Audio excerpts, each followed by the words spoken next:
Amid the words of recitation ringing day and night, has the practitioner ever wondered why merit has been created, yet peace is still absent? It is because some lamps are lit but not placed in the right direction of the wind. Some prayers are spoken but not offered to the right realm. And some Buddha recitations, though pure and heartfelt, fall into oblivion like rain outside the eaves that never soaks the earth. There are people who have recited the Buddha's name for more than 15 years, bowing sincerely morning and evening, counting each bead, chanting each syllable.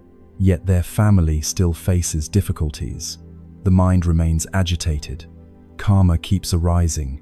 Loved ones suffer illness upon illness, and money flows in and out like water. They begin to doubt. Perhaps the Buddha does not hear. But no, the Buddha has never failed to hear. It is simply that one has forgotten a single step, a short step.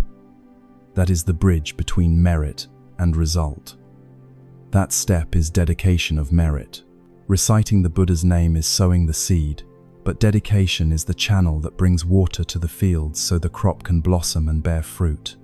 Without dedication, the seed may be good yet fall on barren ground to no effect. The practice may be deep, but without the guiding power of aspiration, it dissolves like mist in the winds of karma. Dedication is not a mere add-on to one's routine.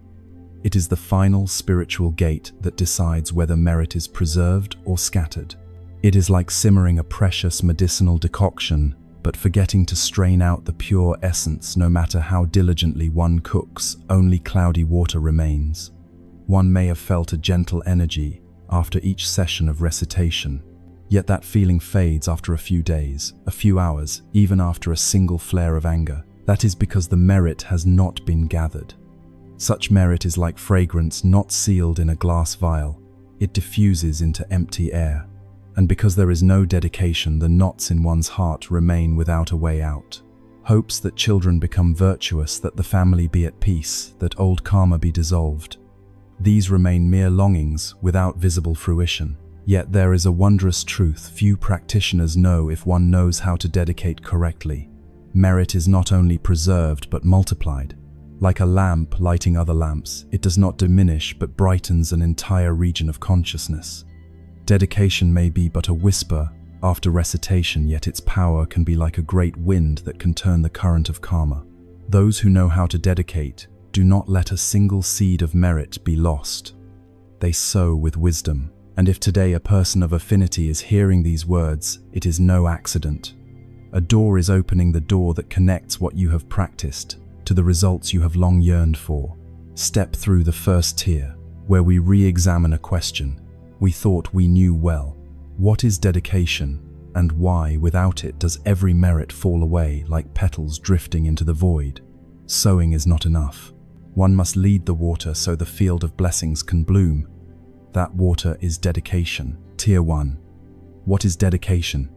Not a ritual, but a path. Strangely, many people are diligent in recitation, steadfast in mantra, unerring in daily scripture reading, and yet the merit they accumulate is like sand in a hand grasped for a moment only to slip away.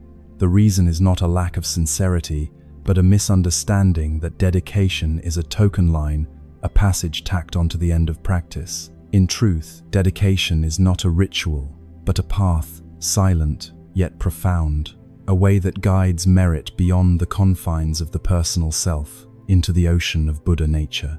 Recitation is the cause. Dedication is the raft that carries that cause across the sea of birth and death. Without dedication, accumulated merit dissipates along the stream of delusive thoughts like clouds dispersing at midday, leaving nothing behind. In the scriptures, dedication is likened to a lamp lighting many lamps. One lights 100 candles, and one's own light is not diminished. Instead, it spreads, illuminating the Dharma realm. That is true selfless, non-discriminating merit.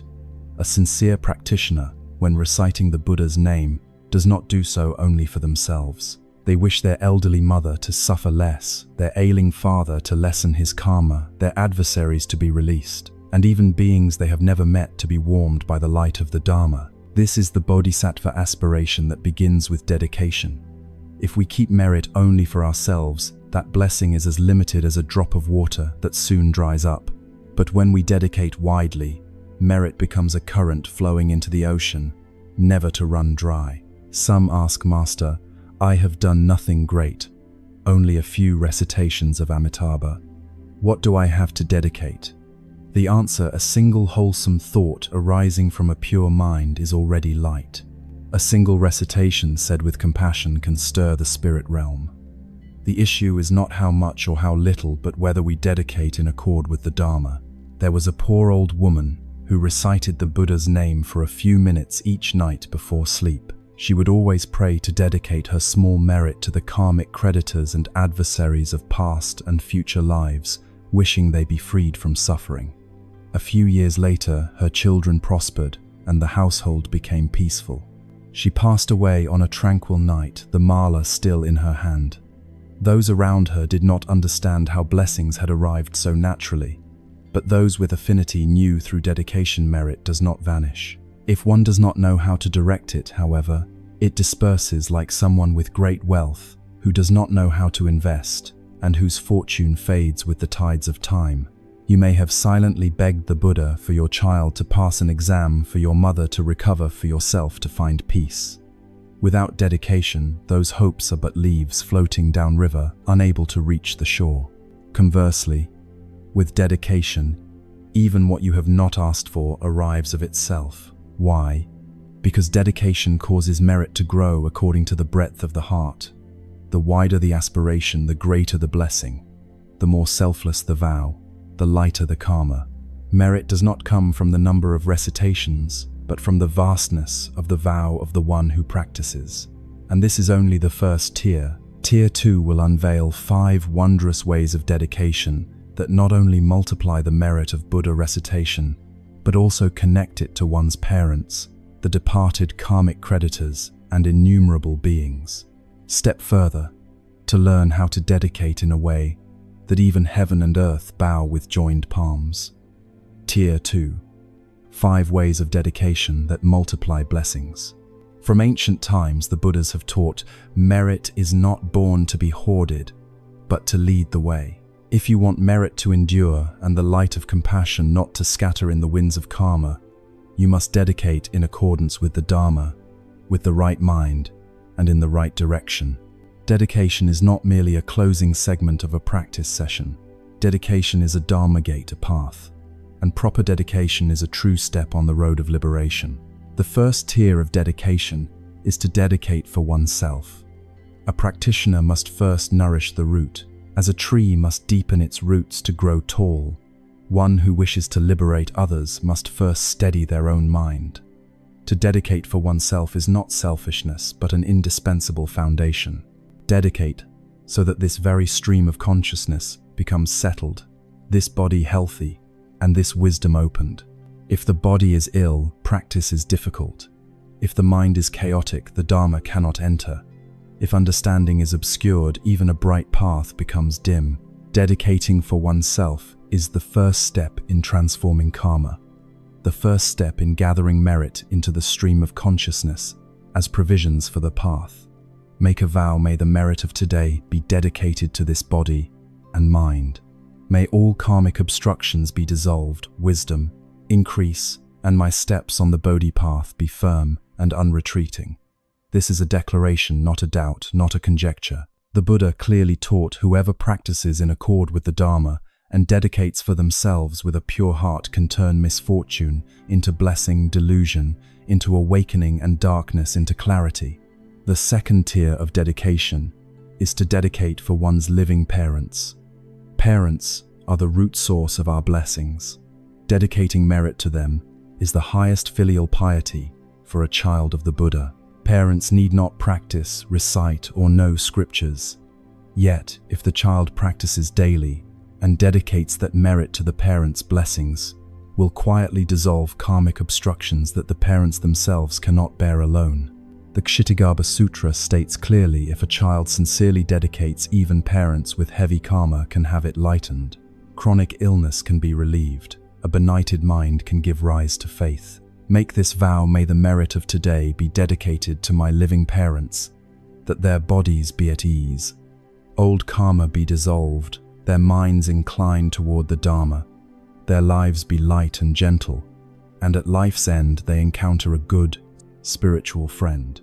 To dedicate in this way each day is to build a sturdy boat for one's parents upon the vast ocean of karmic currents. The third tier of dedication is to dedicate for departed loved ones. Affection does not end with a final breath. The deceased do not vanish. They enter another realm according to their karma. If a loved one is burdened by heavy karma, they may fall into dark states. If the living do not know how to dedicate, that thread of affinity is cut. But if each day the practitioner dedicates merit to the departed, the light of practice will spread into the unseen like a lamp kindled in the night. Vow often may this merit be dedicated to the ancestral and familial spirits of many lives, that they be liberated, leave states of suffering, be born into wholesome realms, swiftly encounter the Buddha, and hear the Dharma. This is true dedication, a deeper filial repayment than any customary rite. Burning paper money and offering pigs or chickens, the Buddha taught that the departed do not receive such goods. They receive only the energy of merit, and merit can be transferred only through dedication. Therefore, proper dedication helps parents ascend to heavenly realms, frees grandparents, and releases relatives from suffering, so they no longer fall into lower destinies. The fourth tier of dedication is to dedicate for karmic creditors and adversaries. No one in this world is without enmity. Across many lives, there are beings we have harmed and spirits who have suffered from our ignorance. They follow us, obstruct us. They are part of our karmic retribution. If we only practice without dedicating to them, they become barriers on the path to liberation.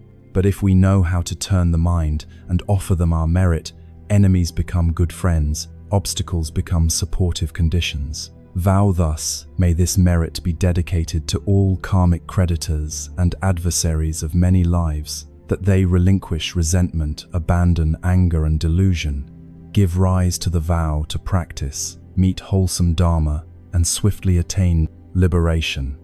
This is an exceedingly wondrous practice.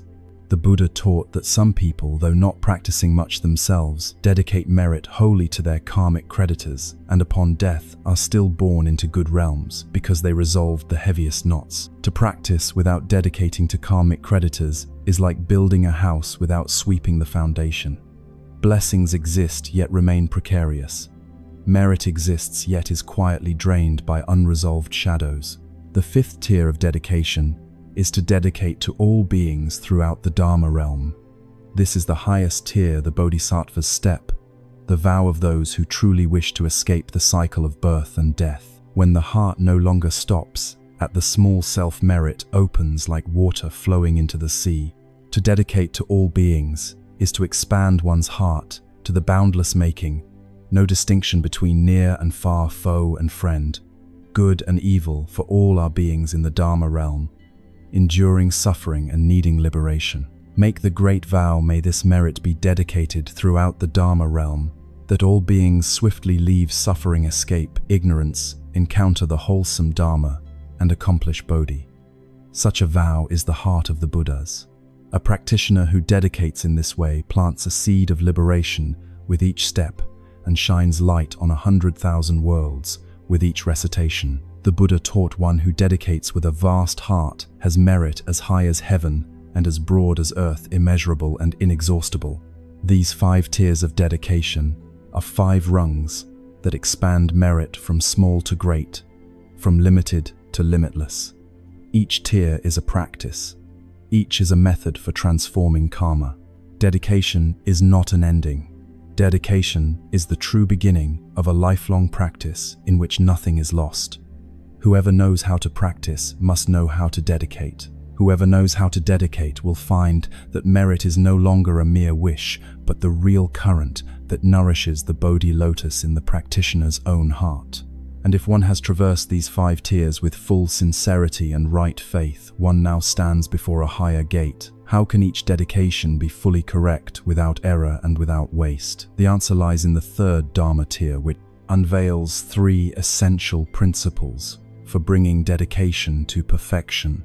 Then vows will no longer be mere wind but a flowing spring. Merit will no longer disperse but will gather, and the heart will no longer lose its way in the vastness of the world. The third Dharma, Tier 3 Principles of Proper Dedication. After passing through the 5 tiers, the practitioner may feel the heart expand and the light reveal the way. Yet some may still wonder softly, how then do I dedicate in accord with the Dharma?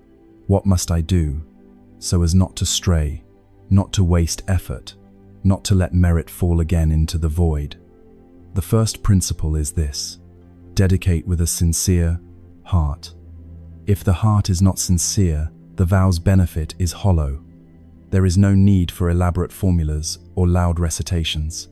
It is enough that when placing your palms together, your heart truly feels gratitude.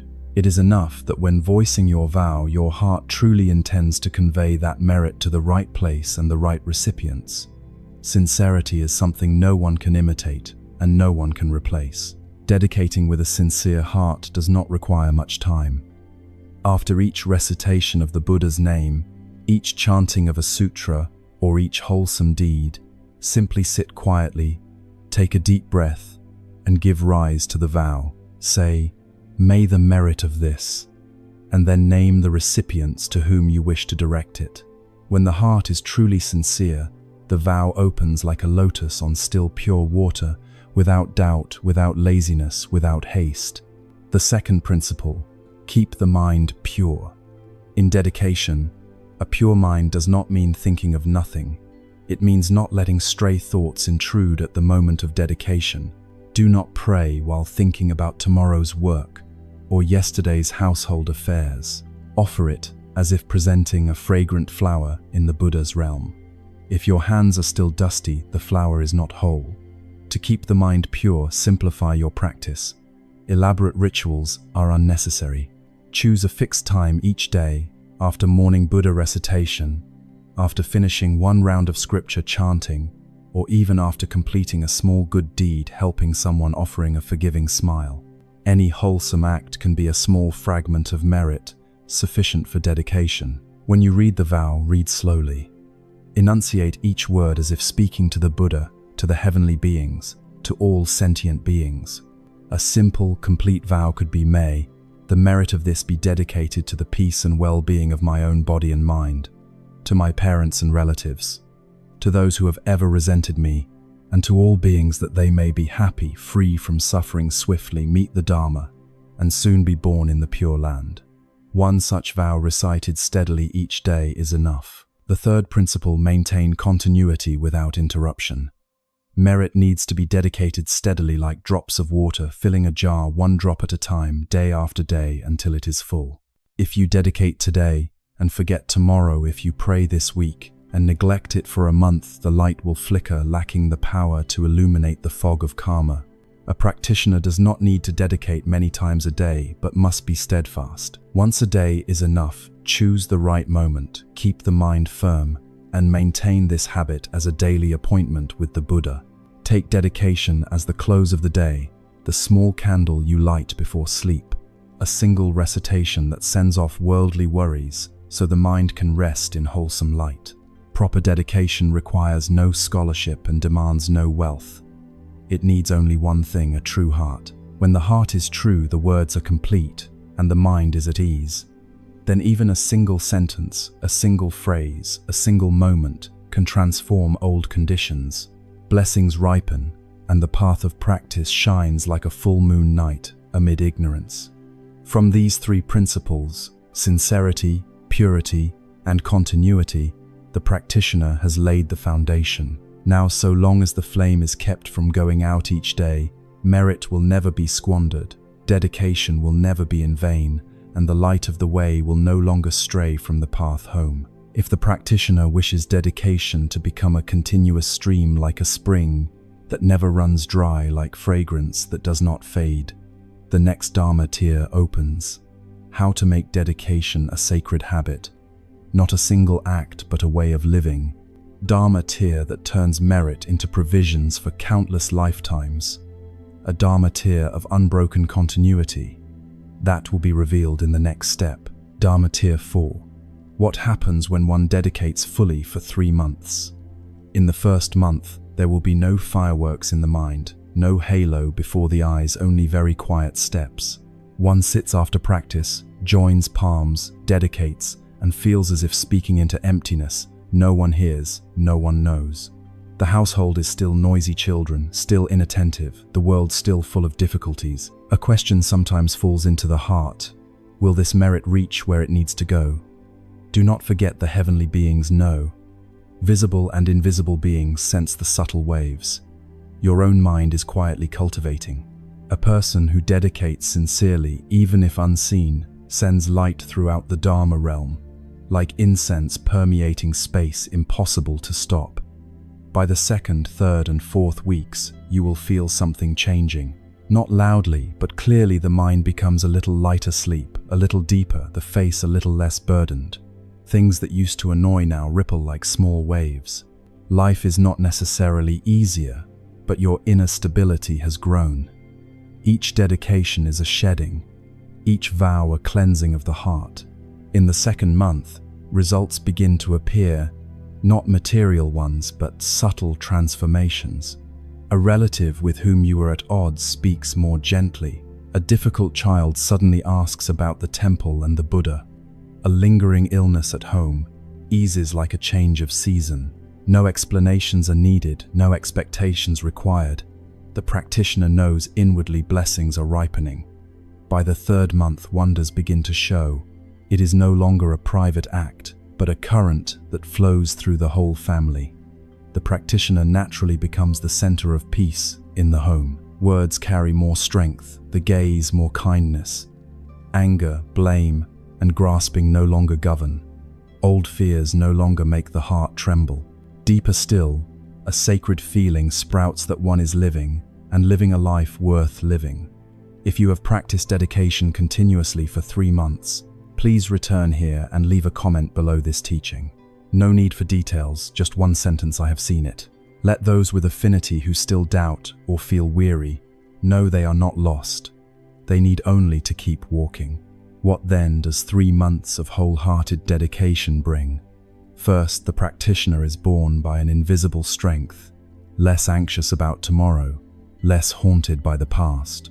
A brighter spirit, a gentler gaze, a more tranquil bearing. This is the first seal of inner blessing. Second, the household begins to transform, without coercion, without proof, with daily dedication. Spouses argue less, parents and children feel nearer. The home sees fewer storms and more harmony.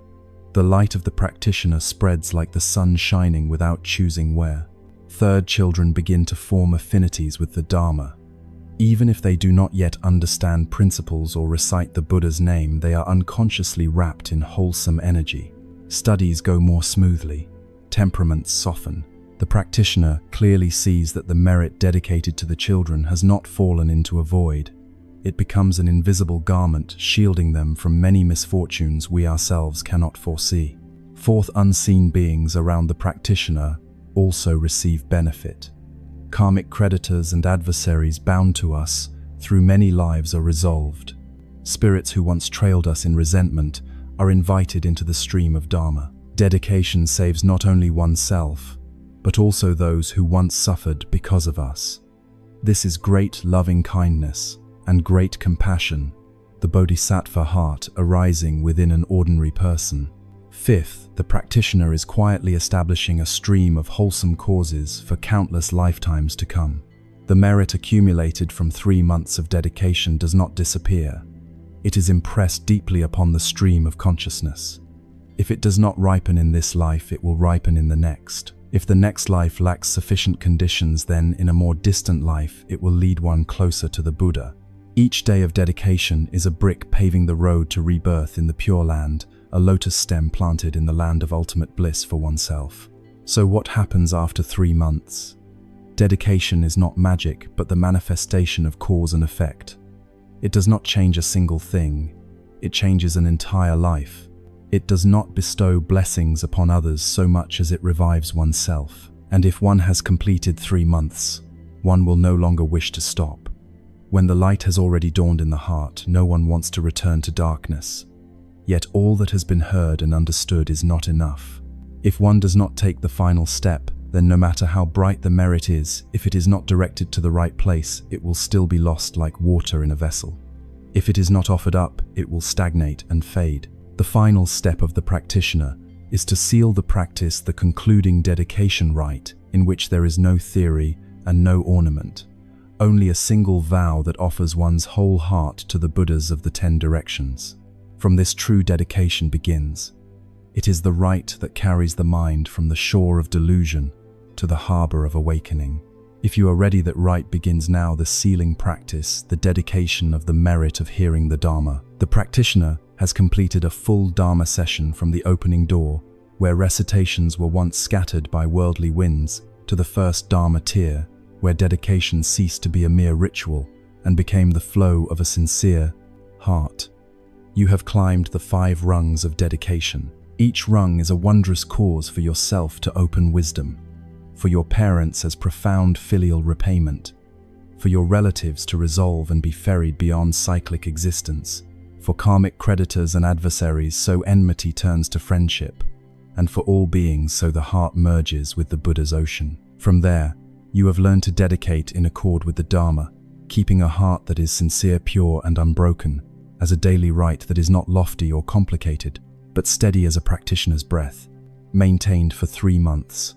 Dedication reveals things one never thought possible. The mind changes, the body feels lighter, the household calms, children become gentle and old. Heaviness dissolves like morning mist under sunlight. Burdens once piled high begin to feel dreamlike. Doors that seemed impossible begin to open. This transformation does not come from words, but from merit, not from miracles, but from the one who has quietly recited the Buddha's name and dedicated merit day by day, like a pure stream watering the field of blessings. Now, as this teaching closes, pause for a moment. As one who has just completed a round of prostrations, as one who has just ended a midnight meditation, let us enter the dedication rite as an offering to the Buddhas of the 10 directions. All that you have heard, absorbed and felt transform within. Join your palms, close your eyes for a breath, and give rise to this vow.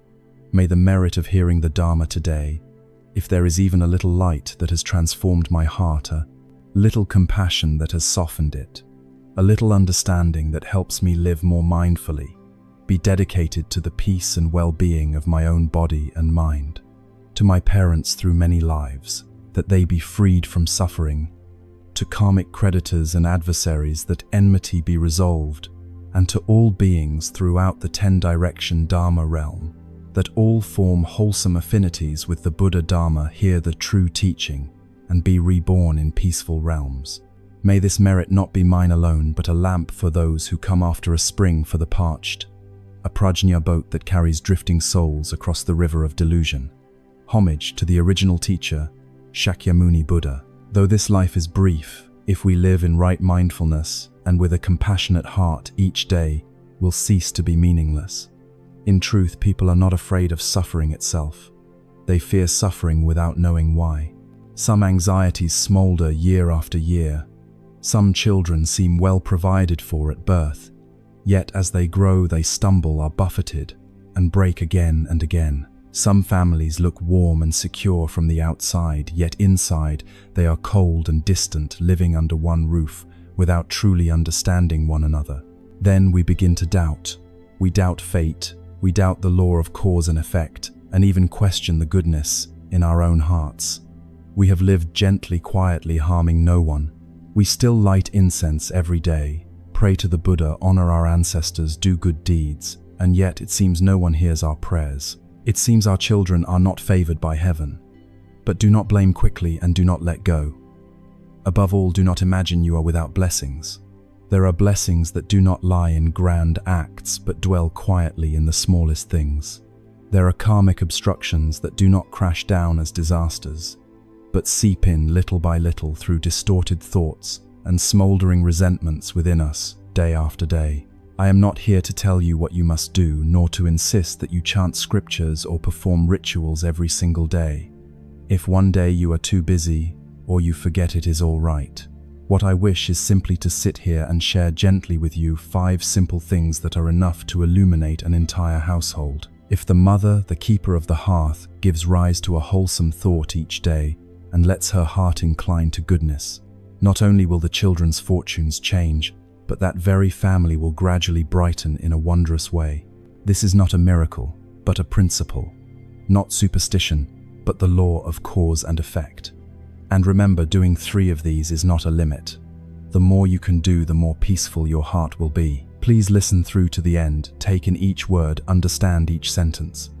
Perhaps you will not only preserve blessings for your children, but also open a new path for your own life. Now let us quiet the mind and listen, for what comes next may be the answer you have long sought.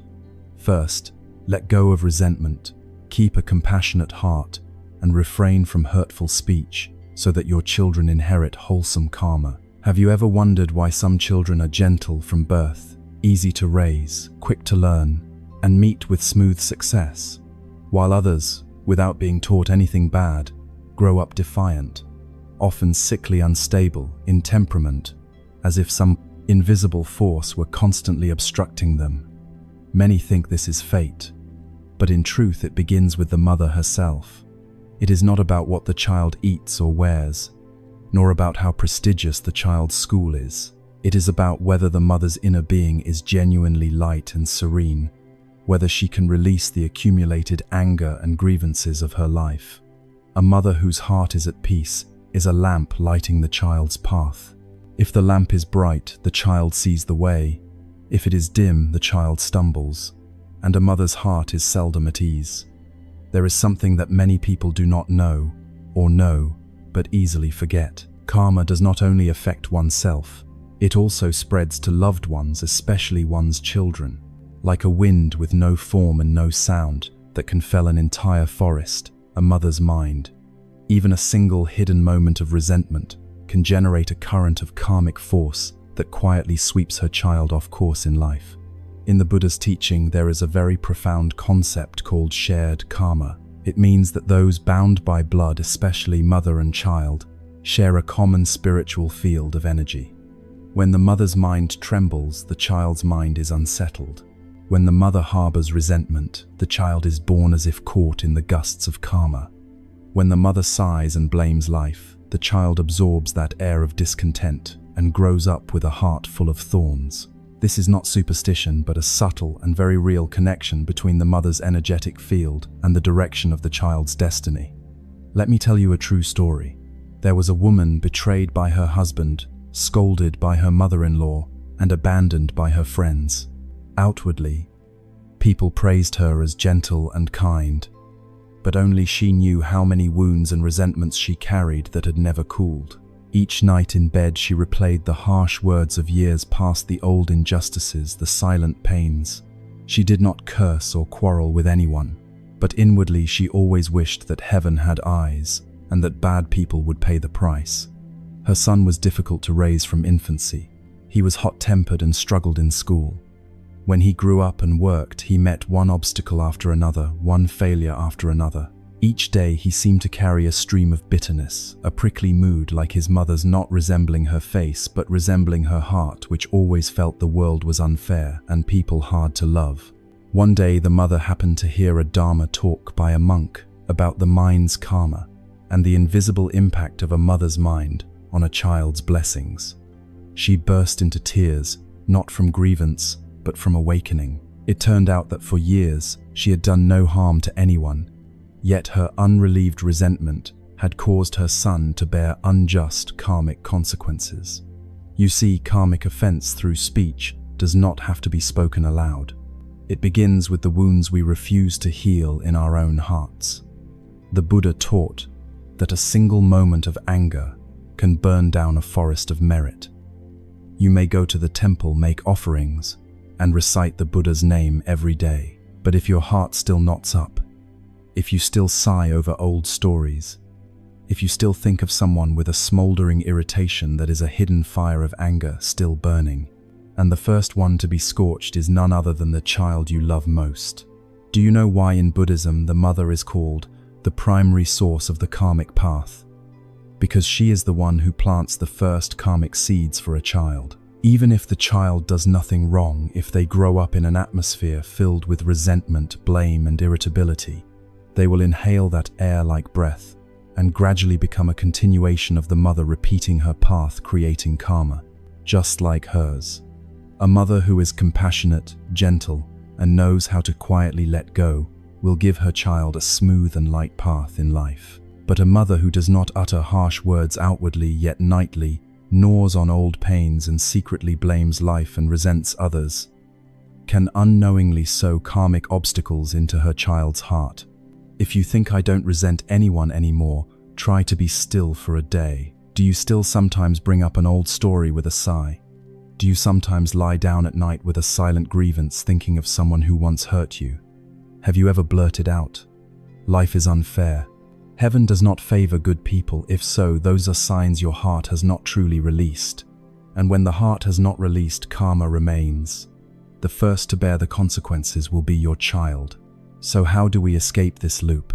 No one can force you to forgive overnight. Forgiveness is a journey, not a compulsion. But you can begin by not retelling old stories with bitterness. Practice letting go bit by bit. Complain less about life and resent others less. Each day, take a quiet moment and silently vow in your heart, "I vow to live more lightly so that the road my child walks in this life will be easier." If anger surges, write down everything you want to say and burn the paper. Do not keep it. If old memories flood back and weigh on your heart, breathe deeply, recite the Buddha's name 10 times, and let them drift away on the wind gently and calmly. No one can shoulder your child's karma for you, except you. There is one thing I hope you will always remember. A mother's heart is the first feng shui of a child's life. When the mother's heart is bright, the child sees light wherever they go. When the mother's heart is heavy, the child carries stones in their chest wherever they go. Letting go of resentment is not pardoning someone else. It is returning to your child a lighter current of energy, a patch of peaceful sky, a road with fewer obstacles. This first point seems simple, but if you cannot do it, then even if you perform 1,000 prostrations and recite 10,000 sutras, your child may still live in suffering without knowing why. If you have absorbed this, then let your mind truly settle. And when you are ready, we will step into the second point, the next bright lamp on the journey of transforming your children's destiny. Keep going with me. Each point here is a paving stone that opens the way, building a steady road for blessings to burn bright in your family. Second point, believe deeply in cause and effect. Teach your child to avoid evil karma. Encourage them to live virtuously and study the Dharma. Let me tell you something many parents only realize when it is too late. Money is not the greatest inheritance, nor is book learning the strongest equipment. The greatest inheritance is faith in the law of cause and effect and a way of living aligned with moral principle. That is the foundation that determines how far a child can go and how long they can stand firm. Why deep faith in cause and effect? Because when someone half believes they do good, only when others are watching. When someone does not believe, they live calculatingly, cleverly, self-serving. When someone truly believes, they do good as naturally as breathing, steady, spontaneous, needing no reminders. But belief alone is not enough. You must teach, and teach not by words, but by the way you live. You can tell your child 100 times to be kind and ethical, but if you yourself tell small lies, take advantage of others' kindness, or mock that good people always suffer, and that this world is not worth living in, honestly, you have inadvertently planted in your child a warped piece of ground full of doubt and lacking faith in what is right. A child who grows up doubting cause and effect, seeing good and evil through a crooked lens, will step into the world on trembling legs. Even if talented and briefly successful, they are easily drawn into bad karma sooner or later, because they lack the moral ground to stand on. That foundation is not far away. It comes from you. Let me tell you a true story recorded in the Pali Canon. There was a lay Buddhist woman who lived in the time of the Buddha Shakyamuni. She was not a woman of power, nor did she possess the wealth of kings, yet she was honored as the foremost among women in making offerings one who sowed blessings for her entire lineage. She had 10 sons, 10 daughters, and more than 30 grandchildren. What was remarkable was that all her children and grandchildren lived virtuously and practiced the Dharma. None strayed from the path. Such a harmonious clan did not arise by luck, but because she planted the right seeds from the very beginning. Each morning she had her children chant sutras and listen to the Dharma as an essential part of the day. When a child made a mistake, she neither beat nor scolded nor shouted. She simply told a story of cause and effect from the Buddha's teaching. No intimidation, no grand theatrics, just planting in their hearts a deep understanding of sowing and reaping. And the result? Throughout their lives, none in her lineage had to suffer because of their own deeds. From childhood, they had learned quietly and steadily to understand and to correct themselves like water soaking into earth, silent yet enduring. And what about us? We also want our children to become good people, yet we teach with the rod, with shouting, with comparison and pressure. We want them not to be greedy, yet we teach them to grab the larger share. We want them to be honest, yet we say that being too kind is foolish and that good people are easily taken advantage of. With just a few such sentences, you have cut the first root that connects your child to the law of cause and effect. When a child no longer believes in cause and effect, they live by reactions, by emotions, by habits of paying back in full, competing and grasping. When disaster, failure or illness strikes, they will be shaken, not understanding why. And you, the mother, may never realize that you were the first to plant that skewed seed within your child. So begin again today. You do not need to preach the Dharma. You need only to live in accord with it. You do not need to lecture philosophy each night. You only need to refrain from speaking ill of others in front of your child. Refrain from calling the deceitful clever. Refrain from saying winning is all that matters. Refrain from sowing in your child warped measures of success. Each time you hold back a harsh word, each time you choose patience over one-upmanship, you raise a quiet mirror in which your child can learn how to live. If you want your child to trust in cause and effect, tell stories. If you want your child to avoid evil karma, avoid it first yourself. If you want your child to learn the Dharma, live by the Dharma. You need not go to the temple every day. Only live each day with sufficient decency, uprightness, and tender-heartedness without being weak. That already teaches your child to practice without naming it practice. For the Buddha is not only on the altar, the Buddha is right in the way. A mother meets the world. Each day plant in your child a deep faith in cause and effect. It is the compass, the anchor, the light by which your child can stand firm amid life's winds. Without that faith, when suffering comes, your child will lose direction, panic, and give up. With understanding of karma, your child will become calm. Know to turn inward, know to correct themselves, and most important, know to take responsibility for the life they are living. If they do not understand what evil karma is, they will unknowingly repeat the mistakes of prior generations.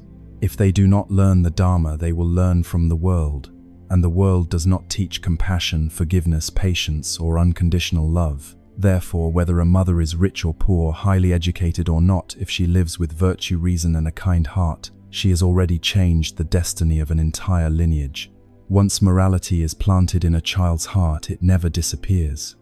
Wherever they go, however often they stumble or stray, one day they will remember their mother's counsel and turn back. That is the deepest merit a mother can leave her child. Not money, not status, but faith in cause, in effect, and in the wholesome path. This is the second point, quiet yet firm like roots. If you have taken it to heart, let me lead you to the third, where your breath and your vow can quietly untie your child's knots from the deepest strata of their karma. Third point, recite the Name, Namo, Amitabha Buddha, 108 times each day, and dedicate that merit to your children. Many hear this and think it's only a devotional habit. Few know that reciting the Buddha's name is not superstition, but an act that transforms karmic force, a doorway that opens blessings for your children and for yourself through nothing more than your breath. Pause for a moment and consider each day we speak hundreds of sentences, but how many lighten our own hearts? how many ease our child's suffering. Reciting the Buddha's name needs no bells and drums, no outward form. Simply sit, close your eyes, and with each breath, sincerely recite Namo Amitabha Buddha. Each recitation is a silent needle, stitching the torn places in your heart. Each sequence of 18, then 36, then 108 names is another layer of the dust of life falling from your wearied heart. And it is also when your children's karmic entanglements begin wondrously to be washed away. But listen carefully to this. Something many long-time practitioners only later discover: the merit from reciting the Buddha's name, if dedicated correctly, can transform a portion of your child's karmic retribution without your having to seek a master to avert misfortune. Someone once asked me, if I recite the Buddha's name, will my child become top of the class? I answered, not necessarily the very best, but surely if you sincerely recite daily and dedicate that merit to your child, at the very least they will avoid bad influences, avoid harmful friends, avoid crossroads full of temptation. They may not become dazzlingly accomplished, but they will walk the right road. And that is the greatest good fortune in a human life.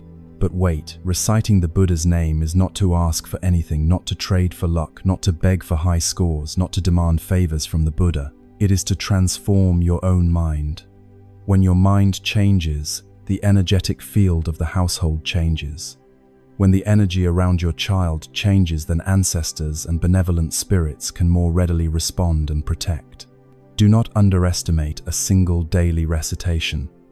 It is not only sound, it is light, a signal linking you and your child to the vast universe of goodness. That is why even in the title I said that if a mother practices just 3 of the 5 things each day, her children will enjoy lifelong blessings. Ancestors will protect them, and good fortune will follow without end. Proper recitation of the Buddha's name is not merely a devotional act.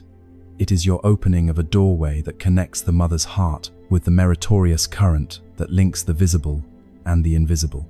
You do not need to be a perfect mother to do this. You only need to set aside a few minutes each day, while washing the dishes, waiting for your child after school, or simply lying down before sleep. Take one mindful breath, recite one gentle Buddha name, repeat it 108 times, or as many as you can, so long as you offer your whole sincere heart. Then place your palms together and dedicate the merit. May this small merit become a protecting light for my child named, helping my child avoid evil, meet virtuous people, keep body and mind at peace, free from delusion, free from going astray. It may sound simple, but among practitioners this is a profound, spiritually infused and powerful rite. Not every deity grants protection. Ancestors always see sincerity, and the Buddhas respond only to hearts that truly incline toward goodness. You may not know this, but many mothers, through persistent recitation and dedication, have seen their children change from unstable, irritable, and struggling in school to gentle, sensible, calm, and well-aligned with good fortune. It is not because the Buddha granted anything specific. It is because each day the mother cleansed her own heart with the recitation. Each day, she sent her child a current of peaceful light, not through words, but through the energy of an awakened mind. A mother who recites with a pure and tranquil heart is shielding her child from karmic winds and life's whirlwinds that the child is not yet steady enough to understand or avoid. This is the third point, a quiet key that can open an entire avenue of radiant blessings, invisible to the ordinary eye. If you have ever lit incense yet still felt empty, if you have prayed yet found no real consolation in your heart, try sitting down, closing your eyes, reciting with all sincerity, then dedicating to your child. There is no need to expect anything to happen. Just do it and let cause and effect handle the rest. By now you have passed through the first 3 points, 3 things that seem small and simple. If you practice them daily, each step your child takes will rest upon a foundation of light, quiet, protection, and unbroken blessing. No one forces you to complete all 5. If you choose only 3, these 3 are already a precious beginning. Sometimes all it takes is a mother who keeps her heart steady and oriented in the right direction for a child to walk a completely different path. A path of blessings, of unseen support from ancestors, and of good fortune that arrives as lightly as a breeze yet never departs. If you wish to go a little further, if you want to nourish your deepest vow, or simply want to know whether one of the remaining 2 points suits your circumstances better, then please keep listening. Each of the 5 points has its own role. If you choose the one that most touches your heart, the blessings you receive will not only suffice but will be complete. If you are ready, let us move on to the 4th point. 4th point, include your child's name in your vow. May my child named be freed from calamities and obstacles, and may innate wisdom shine forth. There is something many mothers have never considered. As our children grow, they learn many things from school knowledge to soft skills and career orientation, yet they often lack one essential thing, a protective force for the heart. A child may be talented, well provided for, and full of ambition, but without this protective force, they are easily swept up by emotion, easily led astray, easily drawn to bad company, easily to take a wrong turn, even to become entangled in karmic currents they themselves do not understand. The wondrous truth is that the person who can transmit the strongest protective force to a child is the mother. Let me tell you something easily overlooked. Each time you call your child's name, you connect with them through an invisible current. If you know how to transform the child's name into a vow, then rather than creating worry, you are transmitting to your child a gentle yet enduring stream of blessings.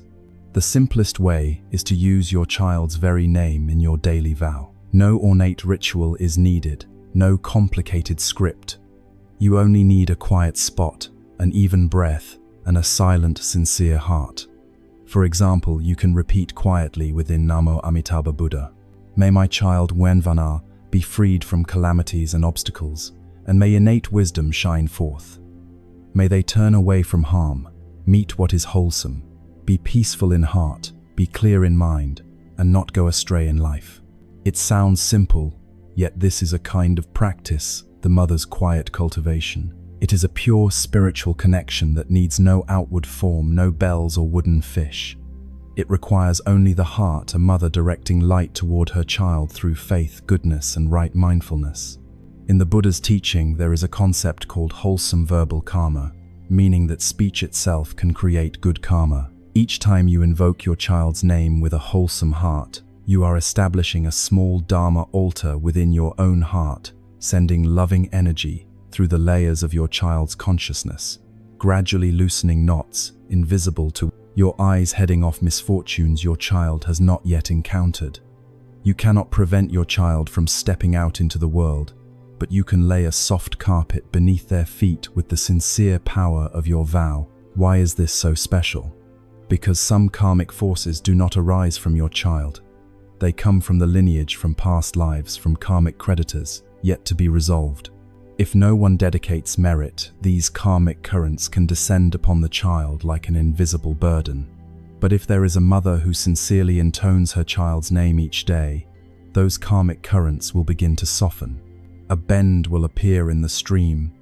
A slit of light will open for them to dissipate. You have heard of mothers in former times who, whenever a child traveled far, bowed to the Buddha, chanted sutras, lit incense, and called the child's name with each breath. This is not superstition. They knew that prayer is the most refined form of protection.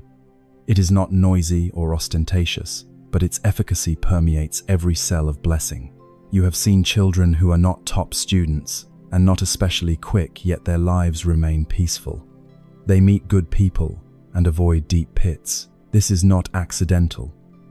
Often somewhere there is a mother or father who recites that child's name each day with all their heart. If you ask me whether your ordinary prayer will be efficacious, I will gently answer that whether it is efficacious is less important than whether you have enough sincerity to do it every single day.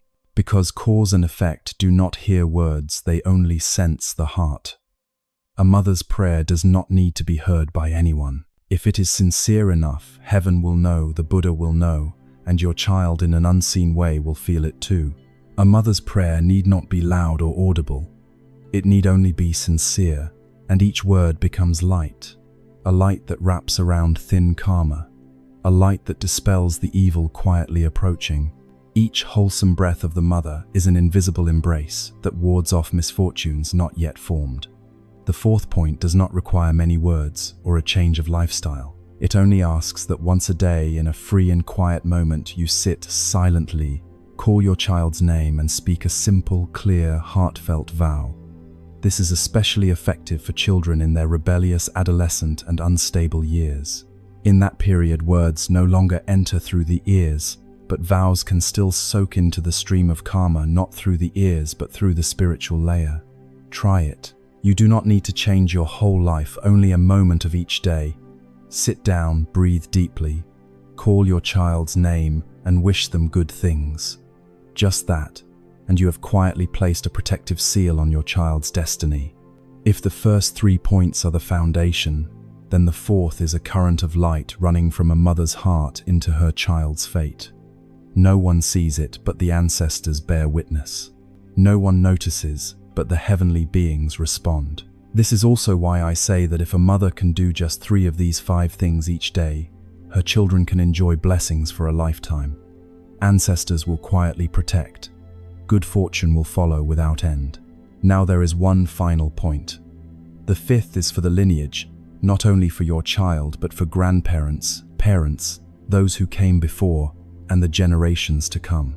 If you still have the good affinity, walk this last stretch with me. Perhaps here you will understand more clearly what you are inheriting and what you are leaving for those who come after.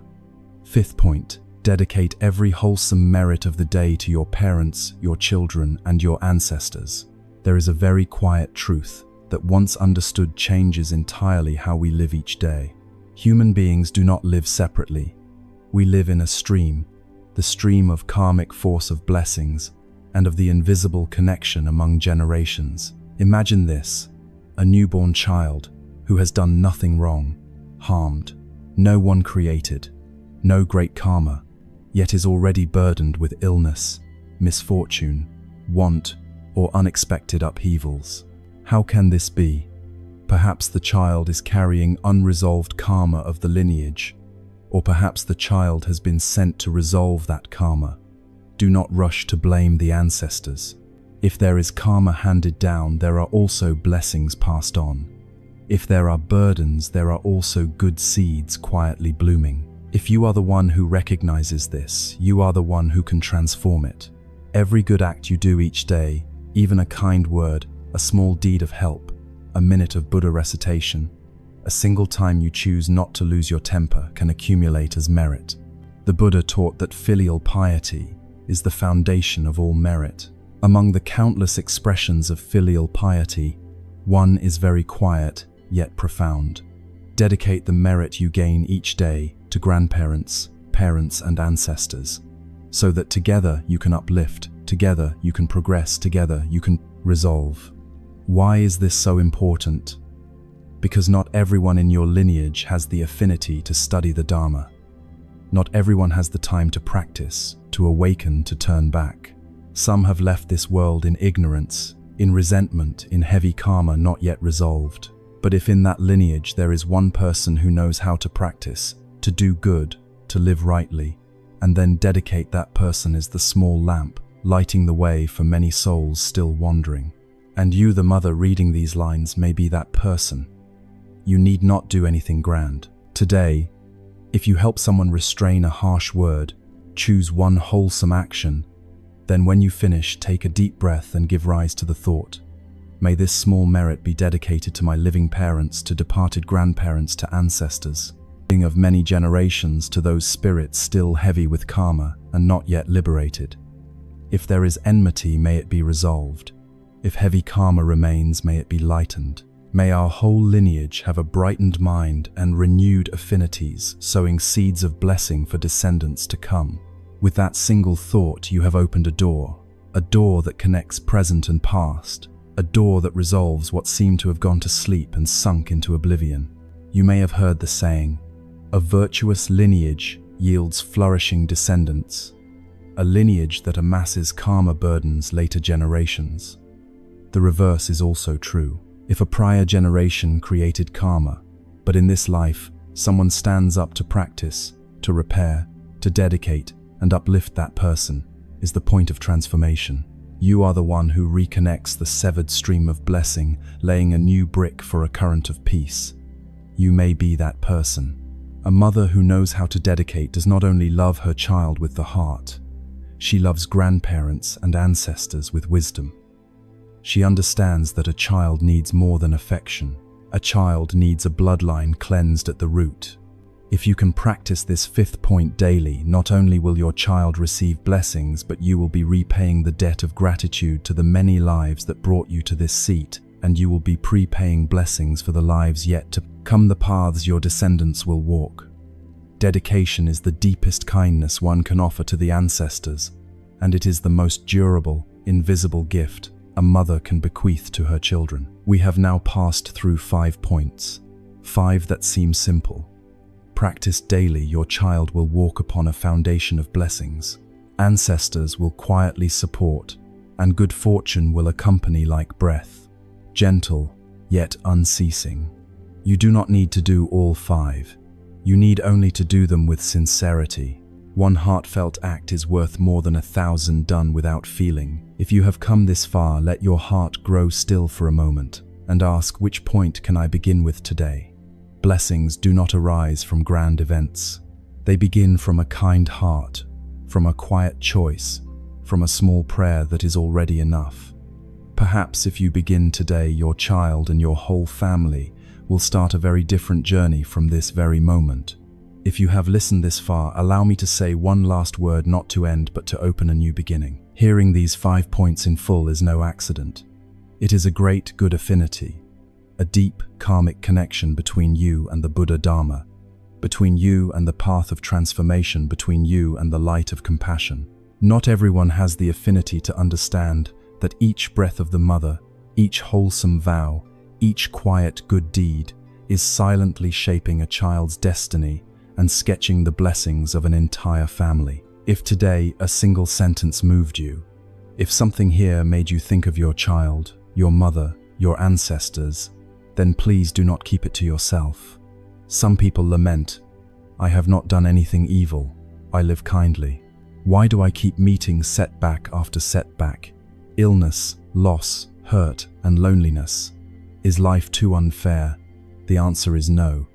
Life is not unfair, but karma forgets no one. The Buddha taught that some karma is so heavy, it does not wait for a future life to ripen, but ripens in this very one.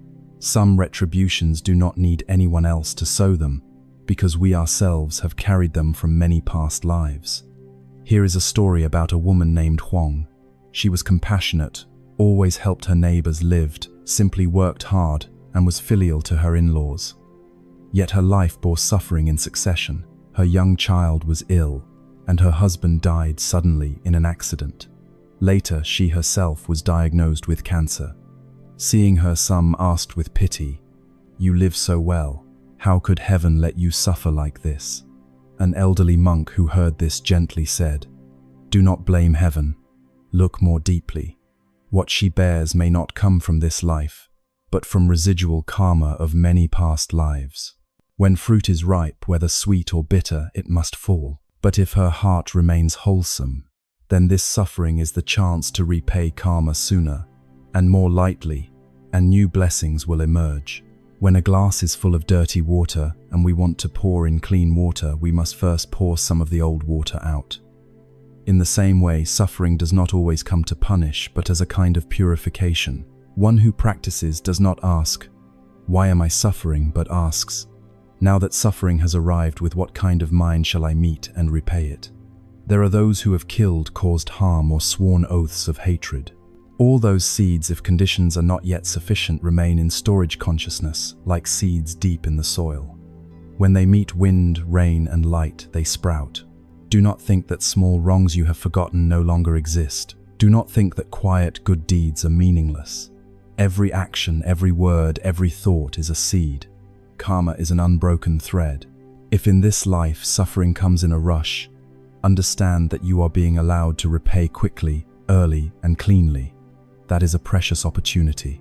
The wise do not fear hardship because hardship makes them humble, awakens them, and teaches them to let go. It is precisely in stumbling that deep compassion is born, and it is precisely in tribulation that we recognize who is friend and who is foe, who brings blessing and who is a karmic burden, and who most needs to be forgiven. As for yourself, if you are living virtuously, yet still encounter misfortune, please do not blame life or resent heaven. See it as the time to repay karma, the chance to purify the sign that your heart is being tempered. One who understands the Dharma does not pray for a life of smooth sailing, only for a peaceful heart amid a turbulent world. If you have lived well, then today's pain is only a passing cloud. The light of blessing still waits behind it.